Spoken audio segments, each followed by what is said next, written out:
শুভ জন্মদিন মা। Thank you. কি হয়েছে তোর? কেমন জানি চুপচাপ তুই? কোনো কারণে অশান্তি হয়েছে মা? না আম্মা, শান্তিতে আছি, অনেক সুখ শান্তি। তুমি বড়লোক দেখে বিয়ে দিছো না মা, টাকা পয়সার কোনো অভাব নাই, তাহলে সুখ শান্তি থাকবে না কেন? কিন্তু মা জানো, তুমি আমার কোনো মানুষের সাথে না, তুমি আমার টাকার সাথে বিয়ে দিছো। এই বাসায় না মা, আমার জন্য সব কিছু আছে, কোনো কিছুর অভাব নাই, কিন্তু অভাব আছে শুধুমাত্র আমার স্বামী।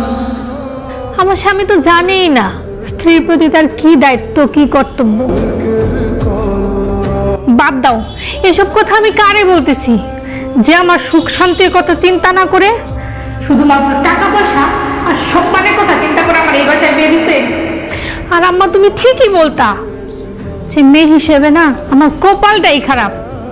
আমার নিজের বাড়ির লোকজন যেমন, আমার শ্বশুর বাড়ির লোকজনও ঠিক তেমন। মা আমার কোথাও শান্তি নেই, আমি কোথাও